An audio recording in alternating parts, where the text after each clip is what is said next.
చెప్తా. 2019లో మన జగనన్న ఇచ్చిండేది 2 పేజీల హామీలే, అవునా కదా?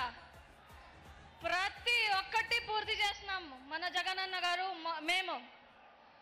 దానికన్నా ఎక్కువే మన జగనన్న ప్రతి ఇంటికి ఇచ్చినటువంటి హామీ పూర్తి చేస్తున్నారు. ఆ హామీ అనేది 2019లోనే ఒక ఇల్లు మెరుగైన జీవితం జీవించేలా ఉండేటువంటి మేనిఫెస్టో అది.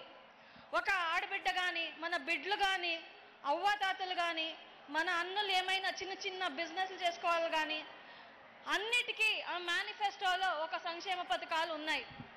ఇప్పుడు మనకి నవరత్నాల ప్లస్ మేనిఫెస్టో వచ్చింది. ఏమన్నా అది ఇంకా మెరుగైంది. కొన్ని పథకాలు అయితే డబల్ అయినాయి. అదే కాకుండా మిడిల్ క్లాస్ వాళ్ళకి కూడా కాలనీ కట్టించేలా అర్బన్లో అది కూడా మేనిఫెస్టోలో ఉంది. ఇంకా గవర్నమెంట్ ఎంప్లాయీస్ ఉంటారు కదా, వాళ్ళ బిడ్డలు ఫారిన్కి వెళ్ళి చదువుకోవచ్చు. దానికి కూడా విదేశీ విద్యా దీవెన అనేది ఉంది. మన మేనిఫెస్టో ఏదైతే ముందు నిందో ఇప్పుడుందో, ఒక ఇల్లు బాగుండాలి, ఇల్లు బాగుంటేనే సమాజం బాగుంటుంది, ఒక గ్రామం బాగుంటుంది, సమాజం బాగుంటుంది, సమాజం బాగుంటే రాష్ట్రం మొత్తం బాగుంటుంది. అది ఎవరి వల్ల సాధ్యమో?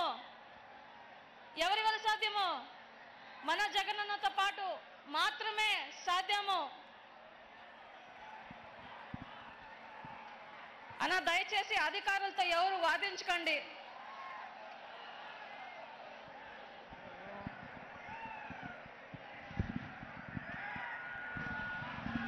దయచేసి అన్నదమ్ములు సహకరించండి. ఆడకూతుర్లు ఉన్నారు ముందర, దయచేసి సహకరించండి అన్నా.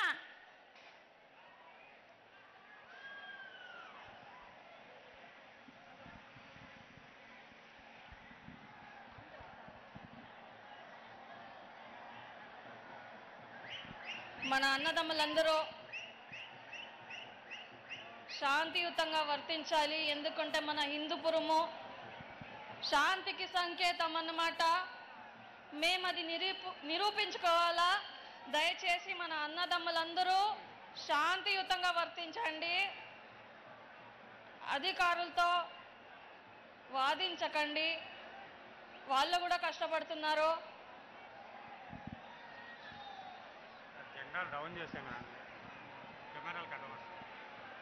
ఈ జెండా నేను చెప్తే బాగుంది.